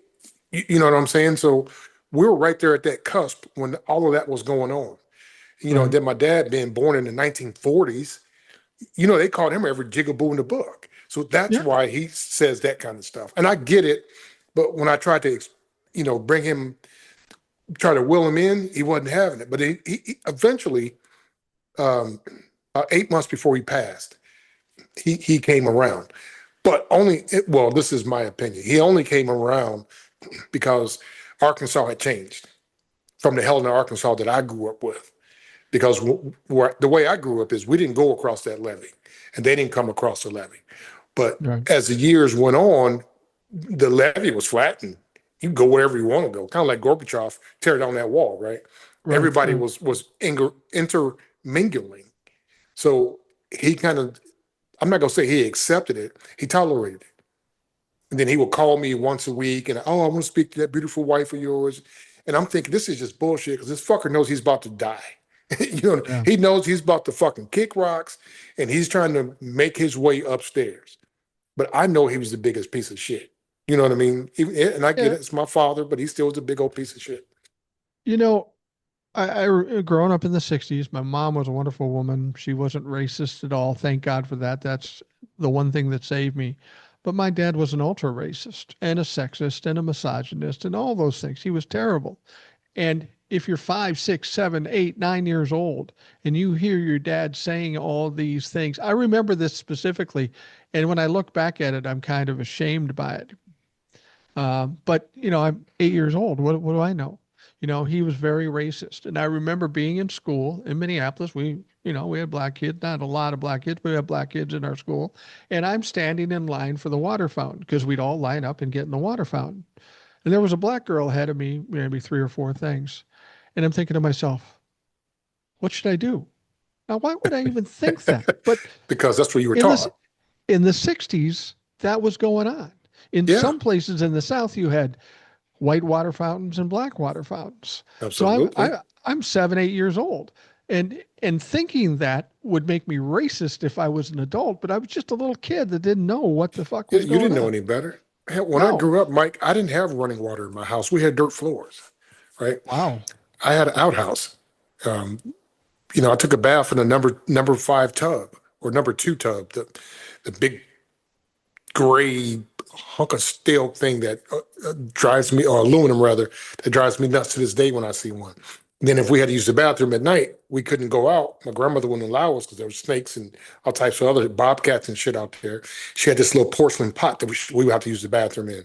And the next morning, get out and throw it out in the woods. So yeah, we Wow. were. When I say Helena, Arkansas, dirt poor, that's what I mean. I had dirt floors. You know what I mean? So I appreciate everything that I have now.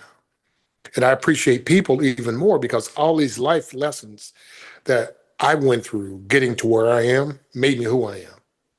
Well, I You, think you that's know the what I'm important saying? thing is as you go on in life, like I say, my father was racist and my mom wasn't. Um, but I didn't have to do what my dad or mom said. I just had to pay attention to what was going on around me. I met people of color. I met people of Native American ancestry. I met, all different kinds of people, Jewish people, whatever. Um, when you get old enough and can understand what's going on, you realize I just gotta judge these people and based on who they are and how they interact with me, and not what I was told about certain races and that sort of thing. The problem is some people will hear this from their parents and they'll say, well, I'm this way because of my parents. And I had people give me that excuse before, and I said, look, you may have heard this from your parents all your life, but when you become an adult, the one thing you do know is what's right and what's wrong. Wrong. Absolutely. And in spite of what you were taught, you should be able to choose right from wrong. And I think people make that excuse. They're fucking lazy and they're, they're raised in a racist situation and they just don't want to change because they're too lazy. It's like why they vote for Donald Trump. He's 34 times convicted felon, but they still vote for him because I like how he talks tough. It's just, fuck him. Yeah. And they know that's not right, Mike. They know all the things that he's doing is not right. A lot of them, I'm not going to say a lot of them, a few of them are starting to see the error of his ways. And some of them are coming out publicly. Some of them are having grocery store talks like the one I had today. Some of them are going online, talking about it. There's so much going on all at once. It's like president through a fire hose, right? I mean, it's just coming at you. And, you're trying to keep your face dry at this point. So I just treat this like an elephant, right? Well, I tell my guys at work, when we have a huge problem and everybody's freaking out, I just ask them, how do you eat an elephant? They look at me like I'm crazy. Or you can't. I say, well, you can, but it's one bite at a time. So you just take one thing at a time, you work on it, you compartmentalize it, and you move on to the next. Compartmentalize that, move on to the next. Whatever fire is hotter, the hottest fire. To me right now, the hottest fire is Heather Honey. And I have a problem with my memory. I don't remember shit, but I remember that bitch's name because she's going to be the one that's in charge of our elections, and I'm going to follow every little thing she does. I will contradict you there a little bit. I understand your concern for that situation. I'm a firm believer too, because people will say, well, if we get rid of Donald Trump, then we got JD Vance, then we got this. And everybody wants to take this and make it an insurmountable problem. Right. But like you say, take one bite at a time. Mm-hmm. The first thing that has to go, we don't worry about JD Vance or anything else at this point. We've got to get Donald Trump out of the way. He is the engine that runs everything. And he's the one that gives it the power it has. Once he's gone, will we have more problems? Sure. They won't be as bad as they are, but then we can focus on JD Vance and all the other shit. I mean, because without Donald Trump, this Heather Honey probably doesn't have the power she's going to have. True. She's in the position, but she won't get away with as much because there won't be a Donald Trump to scare a judge or do whatever. So we got to get Donald Trump out of the way. Things will settle down a little bit. It won't be great, but then we can focus on whatever the next hottest fire is, as you say. Right. And that's a good point. And, and a lot of people don't believe that. They're like, well, what you just said, if we get rid of Trump, then you got JD. Well, here's the thing. JD doesn't have the power that Trump has. He doesn't have the charisma. He doesn't have the it factor. People don't like that couch fucker. You understand? They don't like him. He's creepy. He's weird. He's like, my wife has a cousin that comes through and he has to kiss every female on the mouth. They run from this motherfucker. Just creepy as shit. And when they see Brian coming, they're gone. Yeah. I mean, they scatter like we're gone. And that's who JD is. You know what I'm saying? So when Trump is out of the picture, JD has zero credibility. He's got no validity. Nobody wants to talk to that dude. You want to be in a room with him. They've got him going around on these stupid honeydew tours, trying to, explain away the big, beautiful bill. Nobody's buying it. I saw a video today where JD was so scared or his ego was so fractured that he didn't want to get booed anymore. So he had his convoy drive down a one-way street to avoid the protesters. Protesters are running up and over the hill with the signs, out his ass anyway. They don't respect that dude. You know what I'm saying? So once that Trump magnet is gone, it's over. It's downhill. Well, and if they need to pass a bill and JD Vance calls up Mike Johnson or Mitch McConnell and says, "You better do this," they're going to go, "Fuck you, you punk." Get the hell out of here. Go Yeah. find a couch. Yeah. Well, I'm going to wrap things up. I know you got shit to do. You probably have to work tomorrow, right? No, I'm off till Tuesday. Nice. I Nice. got lucky. I buttered my boss up. I took him out to lunch today, bought him lunch, and then I said, "We'll see you Tuesday." So he was like, "All right, we'll see you Tuesday." So yeah. You go, motherfucker, I got a brisket. Fuck. I got to start smoking that thing today. I invited him over. You know, so yeah, absolutely. I know he's not going to come. You know what I mean? But at least I put the invite out there. He let me off so I can go get the brisket and trimming and all of that. Then I invited him over. Now it's up to him if he don't come or not. But I still get the day off, so I'm fine with that. That's the one thing about Trucker D. Trucker T. He knows how to play the fucking game. Goddamn right. I've been doing this too long, brother. No, I appreciate you having me on, Mike. I enjoyed it. I wanted to have you on because after you were on the live, I said, I got to talk to this guy some more. He knows his shit. You make me look good. And that's the whole point of doing these guests on the show. Just get somebody smarter than me. And I just sit back and go, yeah, I'm a fucking genius. Well, next time I go in the basement, I didn't realize both my people were gone. Normally this garage door doesn't open, you know, but my wife went to my grandson's football game in Kalamazoo, Michigan, and my daughter was just out being, you know, a 19-year-old. Then they both want to come home hour, you know. But anyway, normally that door doesn't open until the next morning. Don't worry about it. This is a very casual setting. When people come on, they say, "What are we going to talk about?" Well, why don't you ask me this question? No, we just sit down and fucking talk. And whatever happens, happens, you know? Up until the time I had the fake background, I had my wife walking in the background until she said, "You better stop that shit." So and then came up with the fake put background. into that. Oh, Mike, I could talk all night, but I don't, you know, I'm going to save some for the next time. Well, I'll make a suggestion to you. You probably don't know about this, but you kind of alluded to it when you wanted to talk about Angry Birds and all that stuff. I had Jace on the podcast one time, and Jace has kind of an interesting background too. We talked about how he was on a video show that was on YouTube and on one of the streaming services too.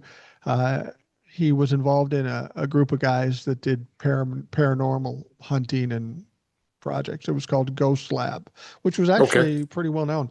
And he says, you know, I've been thinking about starting a podcast where I just, you know, talk about, he's into music and pop culture and stuff like that. And I said, well, why don't you just do it? I like talking about that stuff too. Sometimes it's nice to take a break from talking about this shit every day. So You got that right. He and I did a podcast that just went out today, where we're just talking about music and stuff. No politics at all. It's called Taking a Break with Gen X Jace and Boomer 2, because Rational Boomer 2 is my other account where I just tell stories. Gotcha. And so my point is if you like talking about all that other stuff, I said, Jace, just put it on my platform so we have an audience right away. Otherwise, it's going to take you 2 years to build an audience and the thing. Gotcha. Yeah. So he pretty much runs the thing. I'm the kind of sidekick, goofball, comic relief, you know. But I know, Gotcha. having worked in the music business and stuff, we talk about the stuff. But I would say, you know, maybe you want to come on there and just fuck off sometimes, as opposed to talking about serious shit. I would love to do that. Just like today. Just let me know when, and I'm there. I always can scoot some time. So absolutely. The only caveat to that is if Notre Dame or the Minnesota Vikings are playing. Other than that, I'm good. You're a Vikings fan? Yeah, absolutely. I lived in Minnesota for 8 years when I was in the military. So yeah. Really? Down at what's the Fort Ripley? Well, I was down there. Yeah, I was doing that. I was going back and forth from there to Minnesota. Minnesota to Fort Benning, back and forth, doing some training up there. Well, I live in Minnesota. Big Vikings fan. A week from Monday, we got Chicago. Yeah, I lived in Richfield. Oh, okay. Yeah, I lived in South Minneapolis, right next to it. So yeah, I was Richfield, Edina. Did a little bit of Apple Valley. I was all over that fucking place. So, Well, I don't, the what in terms of football, what I'm looking forward to is I'm feeling pretty good about JJ McCarthy given the circumstances he oh, has. absolutely. We got, I hope he, Andrew Thielen back too. Yes, sir. yeah, you got all the pieces to it, and he's a top 10 draft choice. And if he could turn Darnold into a winner, I think McCarthy can do it. I just hope he goes out there and plays a great season to shut up all those people saying, "Oh, I don't think he can throw very well." Fuck you. Just I'm gonna tell wait. you a story. You guys got a National Guard unit up there in Minneapolis, um, where Tim Walls was, Yeah, and Tim Walls gave me my last medal leaving the really. military. Yes. Okay, and I'll tell you a quick story. So we were out doing training, and I got heat exhaustion because it was hot as shit out there. So they sent me to bivouac, and I had to go to the little hospital. And they kept me there for a couple of days. And then, I'm trying to make a long story short, uh, they released me from the hospital, but I still had to stay in the cantonment area until I got well. And we were in the barracks playing cards, and one of the bigger guys that was there just fainted, fucking passed out, and Oh, everybody's calling for the medic. Medic wasn't coming. I grabbed this big fucker and I'm running through the field because I remember how to get there from me leaving there the last time. And we're always supposed to remember where we are and what you're doing in case something like this happens. So I remember where I was coming from back and forth from the hospital, being dehydrated, blah, blah, blah. Ran him up there. He had had a stroke. And they said if I had gotten him there two to 10 minutes later, he would have passed. wow. I didn't know any of that. I wasn't looking for anything. And I shook the guy's hand the next day and went on back down to Georgia. And then I had to come back up to Minneapolis one more time to do one more training. And that's when uh, Walls said, "Hey, I need to talk to you." I didn't know who he was. I just knew he was a captain. He Right. shook my hand. He gave me the medal, and I went on about my business. And then when Oh, he was running for president, I looked at Adrian, my daughter. I said, "Hey, that guy." I talked to that guy. I said, "Oh, wait a minute. That's the guy that gave me that medal." So I was wow. like, That's "Thank you." crazy. But it wasn't a ceremony or nothing. It was just, "Hey, come in my office. Here's this, thank you for what you did to that guy because you saved his life." A lot of people You know, thought that Governor Walls could run for president. And I thought, he could because he was very popular while he was running for vice president. I'm not quite so sure now because he needs, with the Gavin Newsoms and the Pritzkers coming up, you really need to play that role. You need to build that personality. You need to right. build that brand. And he's not doing that yet. I He'll mean, be a he good does have a cabinet brand. member, but not president. Yeah. Yeah. He Yeah, won't be a but vice presidential candidate again either. I no. don't think. But you just got an exclusive, Mike. I've never told that story on TikTok ever. Well, not to one up you. The last time I got a medal, not to one up you. One time, because I did my time, I got a medal for wood burning when I was a Weeblo. So, so I got my war stories too. Hey, that's all right. I mean, hey, some of us carry guys, um, and some of us put it out. Hey, it is what it is. And then not to one up you. No, I'm just kidding. No, go ahead. I would have so I probably been the guy you carried. This was probably what would have happened. so I went to the doctor, podiatrist. You're gonna like this story. Now I'll end with this story. I go to the podiatrist 2 weeks ago because I'm getting older. I'm 56 years old, and I was just having the hardest time with this goddamn foot of mine. And I'm like, I don't know what's going on. I've never had any issues with it. I didn't do anything to it. All of a sudden, it just started. They said it was degenerative arthritis with another big long ass word. I didn't know what it meant. I put the word into uh, Google or AI. whatever. Yeah, AI, bone spurs. But I served. I did my time. I've had bone spurs this whole time, and I still did my time. So fuck Donald Trump. Yeah, fuck Donald Trump. Yeah. I think somebody recently called Donald Trump out about his bone spurs. He was admonishing somebody about their service, and oh, it was Wes Wesley Moore. Moore? Is that Yeah, Wes Moore. Wesley Yeah, Moore? governor of America, Maryland. There was a story that he'd written something that he gotten a Bronze Star and then he didn't get the Bronze Star, and there was some mix up, and of course Donald Trump jumps on that and starts giving him Pounced. shit, and then Wes Moore came back, or Wesley Moore comes back and says, well, I have a lot of respect for people who served in the army, and I served in the military, and I'm not interested in the opinions of Captain Bone Spur. I'm sure No. you love that. And if you have not eaten one MRE, I don't want to talk to you. Period. There you go. That's the hardest thing. Absolutely. That's the absolute hardest thing. I don't care about the cow ants that bite you in the face, the push-ups, the weapons jamming, the drill instructors yelling, the time away from home, how hot it is inside that tank and all that Bradley we had to be in. You have to eat one of those nasty fucking MRE, meal ready to eat. That's it. They're bad. Oh, they're disgusting. They're about this thin. They're about that thin. You have to pour water into them for them to. Oh, wow. Oh. And they say it's a chocolate bar. Tastes like dirt, whatever. But if you and the sausages, oh. So anyway, yeah, I just had a flashback on that. That's why you go out now and spend $150 on a brisket and say, fuck It's you, like, MRE. you goddamn right. But again, everything that I've went through, Mike, are life lessons. That's why I always say people say, wouldn't you want to go back and be younger for a while or go back and be younger and do it over again? Fuck no. Life is hard, man. I don't want to do that shit again.